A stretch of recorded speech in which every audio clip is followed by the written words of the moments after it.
Hello दोस्तों, स्वागत है आपका जी के ब्लॉग में। तो आज हम किसी एक विषय पे बात करने वाले हैं, इसीलिए आज आप लोगों के सामने आया हूं मैं। और वो विषय क्या है उसके बारे में भी मैं आप लोगों को बता देता हूं। तो चलिए स्टार्ट करते हैं वीडियो को और बात करते हैं। कुछ इंपॉर्टेंट बात है वो बात करते हैं। What your parents have कभी देखिए 2 crore in cash। ऐसे कंटेंट पे ताली नहीं तमाचा चाहिए। तमाचा सभ्यता का, समाज का, संस्कृति का, समाज का, सरोहार का, सुविचार का, बोलने के अधिकार का। अरे भाई साहब, बोलने का अधिकार मिला है, बेशर्मी का अधिकार नहीं मिला है, बदतमीजी का अधिकार नहीं मिला है, अश्लीलता का अधिकार नहीं मिला है। मतलब काले कमरे में काला पर्दा लगाकर अगर आप गाली देते हैं तो वो डार्क कॉमेडी नहीं होती। वो डार्क कॉमेडी के नाम पर, माता पिता के नाम पे गंदी बातें होती है, उनके प्राइवेट पार्ट्स का जिक्र होता है। पैसा कमा लिया तो पैसे का लालच देना कि 2 करोड़ दो आके मेरे। तो बात की शुरुआत से लेके बात के अंत तक माँ बहन की गालियां देते हैं। ये कोई कॉमेडी नहीं हो सकती यार। स्पष्ट शब्दों में कहे कि ये नीचता की पराकाष्ठा है, ऐसी तैसी है, बिल्कुल खराब परवरिश का नतीजा है। और बुरा लग सकता है यार। और अगर कहे तो, और जो किया है उसका तो कुछ तो होगा। और सही कहते हैं कि अति का अंत निश्चित होता है। वरना जिस देश में क्रिकेट और कोविड को छोड़कर हर उम्र, हर धर्म, हर एक साथ खड़े थे उस देश में, आज के उस देश में एक साथ था। तो ये सभी चीजें बोलते हैं, इन सबको बोलते हैं शट अप। काला पर्दा लगा के काले कमरे में आप लोग गाली देते हैं, डार्क ह्यूमर का जिक्र करते हैं और ही करते हैं, उन सब को बोलना है शट अप। आप नजर उठा के देख लीजिए, चाहे महाराष्ट्र का पक्ष हो, दिल्ली में बैठे नेता हो, किसान नेता, महिला आयोग या आम लोग जो भी है, आज हर कोई कह रहा है इन पे कार्रवाई होनी चाहिए। इन 3 चेहरों को आपने कई बार देखा हो। कहने के लिए आपने तीनों कंटेंट क्रिएटर है, मिलियंस में इनके सब्सक्राइबर है, व्यूज इन पे मिलियंस में आते हैं, लेकिन अब तीनों बदनाम हो चुके हैं। एक एक करके इनका परिचय करवाता हूं मैं आपसे। समय रैना का शो, इंडियाज गॉट लेटेंट। समय के बारे में चलिए बाद में बात करते हैं, उससे पहले रणवीर इलाहाबादिया की बात करते हैं।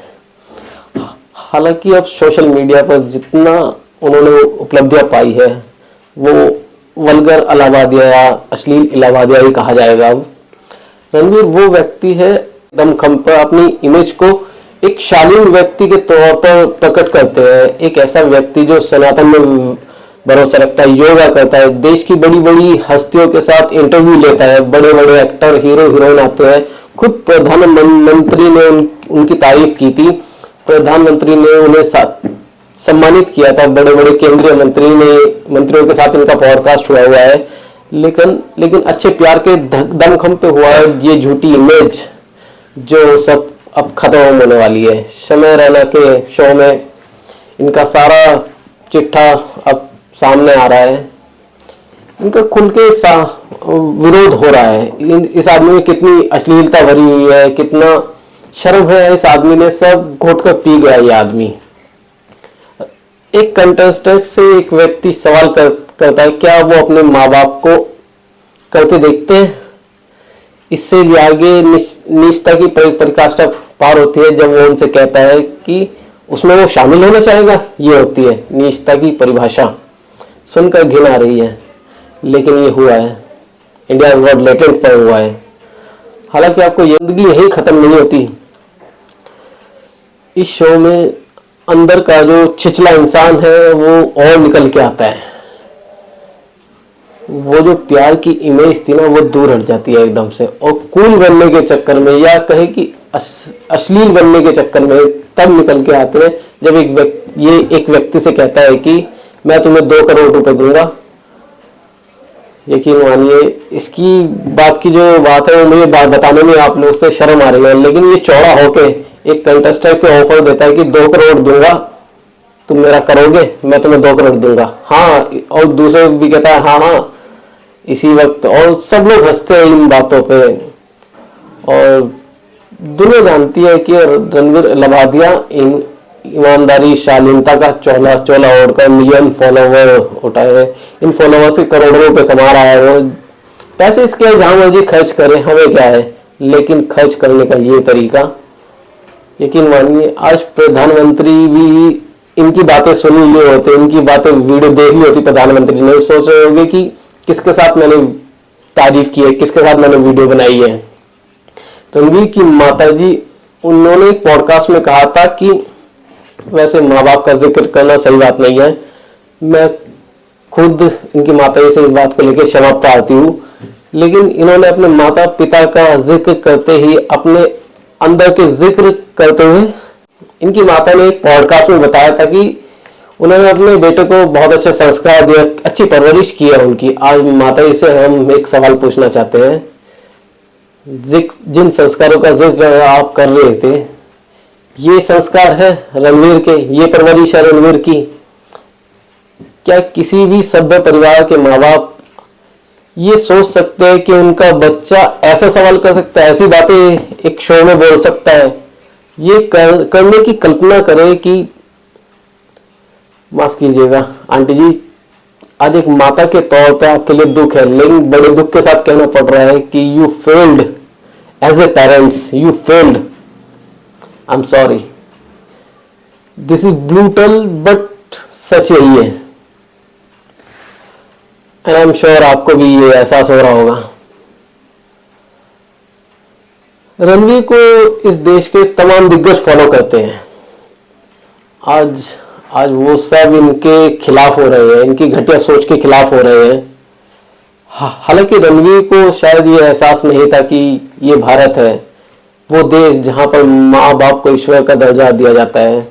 ये कोई पश्चिमी देश नहीं है जहां पर आप आम फैमिली की कोई वैल्यू ना समझे, सोच को, उनकी परवरिश को सामने ला के रखा है, दुनिया के सामने ला के रखा है कि ये आदमी कितना गंदा है, कितना बदबूदार, कितना घटिया है ये आदमी।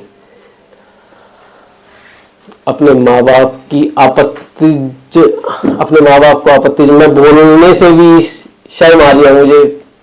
2 करोड़ दूंगा, ये करोगे, मुझे आप लोग से कहते हुए शर्म आ रही है। Shame on you. अब बात करते हैं दूसरे शख्स की, नाम है अपूर्वा मखीजा। मोहतरमा खुद को इन्फ्लुएंसर कहती है, पर आप अराजकता की निर्राध कह सकते हैं इनको। अपना निकनेम रखा द रेबल किड्स। हमारे देश में जिसमें महिलाओं को देवी का दर्जा मिला हुआ है, जहां पर बातें होती है कि महिला पुरुष कंधे से कंधा मिलाकर चलते हैं, वहां ये मोहतरमा किसी और क्षेत्र में आगे बढ़ रही है। एक कंस्ट्रक्शन से कह रही है शादी करना है, 6 फीट 4 इंच का मर्द चाहिए, लेकिन उससे आगे उसके पैंट के अंदर भी 6 इंच का होना चाहिए। ये इस तरह की बातें महिला कर रही है। अपनी मम्मी के प्राइवेट पार्ट का जिक्र करते हुए अपनी माँ के अलावा किसी और का देखा है, इस तरह की बातें ये उस शो में बोल रही है। और हैरानी की बातें ये है कि उनके भी चाहने वाले हैं कि उनके चाहने वाले जस्टिफाई करने की कोशिश कर रहे हैं, इन बातों को नॉर्मलाइज करने की कोशिश कर रहे हैं। देश के बड़े बड़े कॉलेजों में इनको न्योता दिया जाता है, ये वहां जाता है, वहां जाती है। क्या आज की पीढ़ी माँ के निजी अंगों का जिक्र करके, डार्क कॉमेडी की जिक्र करके उसे नॉर्मल कर सकती है? सोचने वाली बात है। सोचिए आप लोग भी, देश की तमाम महिलाएं, देश के तमाम माता पिता, भाई बहन, सोचिए। इन्होंने कंस्ट्रक्शन से पूछा कि जहां से पैदा हुआ अपनी माँ के अलावा किसी और का देखा हुआ है? फिर एक मोटी गाली दी, गंदी गाली दी, छिछली गाली दी, जिसे मैं नहीं बोल सकता आप लोगों से सामने। महिला होकर महिला को गाली देना, ये फैशन है इनका। सवाल है अपूर्वा कौन सा ट्रेंड सेट कर रही है? सवाल ये है कि इनके माँ बाप हैरान नहीं होते? क्या वो सब ये नहीं देखते? क्या वो इतनी गंदी बातें नहीं देखते? क्या इनके माँ बाप को शर्म नहीं आती इस तरह की ये बातें कर रहे हैं अपने इंस्टाग्राम पर, अपने शो पर? इंस्टाग्राम को गंदगी का अड्डा बना चुके हैं। और यही लड़की नहीं है, बहुत सी लड़की है इंस्टाग्राम को एक अश्लीलता का अड्डा बना रखा है। क्या अपूर्वा अपने माँ बाप, भाई के सामने भी इन शब्दों का इस्तेमाल कर सकती है? और कई से माँ बाप है वो जो अपनी बेटी के इस तरह के व्यवहार पर शर्मिंदा नहीं है, या फिर ये मान ले कि वो जो गाना था, ना बीवी ना बच्चा ना बाप बड़ा ना भैया, सबसे बड़ा रुपया। पैसे के लिए सब चीजें हो रही है कि सोचते हैं कि पैसा आ रहा है, सोचिएगा आप लोग भी बस। और इसको नॉर्मलाइज होने मत दीजिएगा, इसको ये नॉर्मलाइज नहीं है, ये नॉर्मल नहीं है, ये हमको आपको सोचना पड़ेगा। खैर अब बात आते हैं उस व्यक्ति का जिसने इस कार्यक्रम की संरक्षणा की। समय रैना शुरुआती दौर में खुद का मजाक उड़ाते थे, खुद की वीडियो अपने मजाक उड़ाते थे। हम भी देख लेते थे कि ये व्यक्ति अपना ही मजाक उड़ा लेता है, हमें भी अच्छा लगता था। फिर धीरे धीरे जब बहुत क्लिप्स आने लगी, फिर समझ में आने लगा कि समय रैना गिरने को ही अपना उत्थान मान लिया है और कॉमेडी के नाम पर अपने माँ बाप की, नाना नानी, दादा दादी सबको बेच रखा है। इसी शो में इसी कार्यक्रम में उन्होंने, समय रैना बोलते हैं कि कोई मेरे शो में अगर फोन शूट कर दे तो मजा आ जाएगा, इंटरनेट फट जाएगा, ये समय रैना बोलते हैं। हालांकि समय को लेकर बहुत सारे लोग बोलते हैं ये जो घटना हुआ है, ये जो विवाद हो रहा है पूरा, इससे समय को नुकसान नहीं है। वो कहावत है ना, नंगा नहाएगा क्या और निचोड़ेगा क्या, समय यही करता है और वो यही करते रहेंगे और यही कर रहे हैं वो, इससे लोग हैरान नहीं है। लेकिन आपको ये बात जानकर हैरानी होगी, हैरान देगी कि समय रैना के पिता राजेश रैना एक इस देश के प्रतिष्ठित पत्रकार है।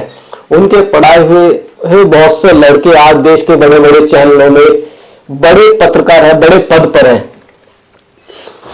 लोकतंत्र के चौथे स्तंभ कहे जाते हैं पत्रकार, और उनको वो टीच करते हैं राजेश रैना। क्या उनको अपने बेटे पर शर्मिंदगी नहीं हो रही है? समाज को सही दिशा में लेके जा रहे हैं वो, समाज को सही दिशा में लेके जाने वाले राजेश सर ने जो अमिताभ बच्चन के सामने बैठने में आपको गर्व की अनुभूति हो रही थी, क्या आज मन में सवाल नहीं आ रहा है कि परवरिश में कहीं कमी नहीं आ गई होगी मेरी? सोचना पड़ेगा आपको। आपका बेटा जैसा है ना सर, कोई भी बाप अपने बेटे को नहीं बनाना चाहेगा इस तरह का जैसा आज आपका बेटा है। हो सकता है आपके घर में ज्यादा पैसा आ रहा होगा, हो सकता है अब आपकी पहचान बदल गई होगी, बेटे के नाम से आप पहचाने जा रहे होंगे, लेकिन अगर गिरने को उत्थान आप भी समझ लेंगे ना सर, फिर तो हो चला सब चीजें। क्या इन वीडियोस को आपको देखकर आप ऐसा ही नहीं होते? आपने भी सब्सक्राइब किया अपने बेटे को? काले पर्दे, इंडियाज गॉट लेटेंट, काले सब चीजें, और उसमें माँ बहन की गालियां, क्योंकि जिनसे हमने आपके बारे में जितना देखा है वो आपको एक सभ्य व्यक्ति मानते हैं, आपका सम्मान करते हैं, और इसीलिए हमारे मन में सवाल आया कि कैसे आपका बेटा इस तरह की हरकतें कर रहा है। बेटे के मुंह से बगैर गाली कोई शब्द नहीं निकलता। बहन की गाली तो उनके लिए तकिया कलाम है, आम बात है बहन की गाली तो उनके लिए। फिर गालियों का नया अड्डा खोला, नाम दिया इंडिया गॉट लेटेंट। उस शो में जो जितना गालियां देगा उतना महंगा करेगा, उतना ही उसको उपलब्धियां मिलेगी, उतना ही ज्यादा उसको पसंद किया जाएगा। मतलब गाली भी छोटी मोटी गाली नहीं, बड़ी गाली। जिस शो में अपूर्वा रणवीर के शो का पूरा चैप्टर खुला है, उस शो में समय रैना धारा प्रवाह गालियां दे रहे हैं, और उससे पहले भी कई सारे शो आए हैं, और उसके बाद भी आपके बेटे को तमन्ना है कि उसमें कोई लाइव फोन कर दे, और उसमें एक महिला आई थी। बहुत कुछ वायरल हो चुका है इस शो में, बहुत हैरानी होती है।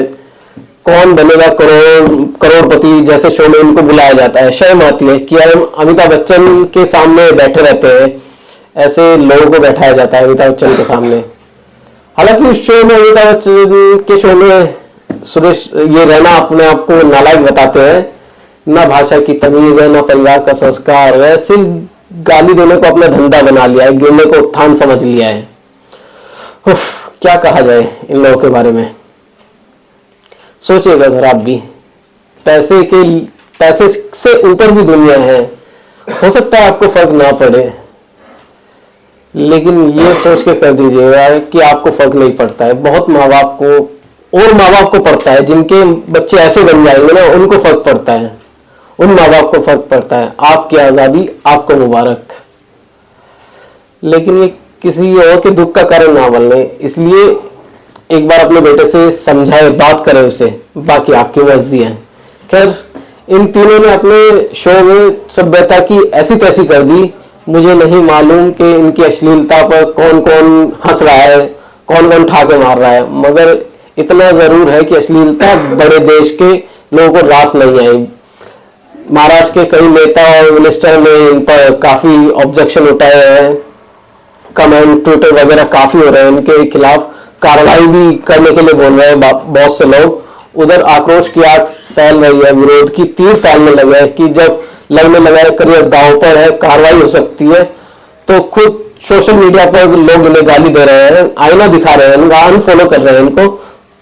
मुख्यमंत्री ने बयान दे दिया है, महिला आयोग एक्टिव हो गया है, देश के अलग अलग राज्यों में एफआईआर हो रही है, तो तब रणवीर साहब एक वीडियो बनाते हैं, उसमें माफी मांगते हैं। लेकिन फिर वही बात, माफी कब मांगी? मुख्यमंत्री के बयान के बाद, महिला आयोग की शिकायत के बाद, एफआईआर होने के बाद, वरना इन्होंने अपना कमेंट सेक्शन बंद करके बचने की पूरी कोशिश की है। इसीलिए हमको लगता है कि किसी ने कहा था कि फूस पॉलिसी नेवर अगेन।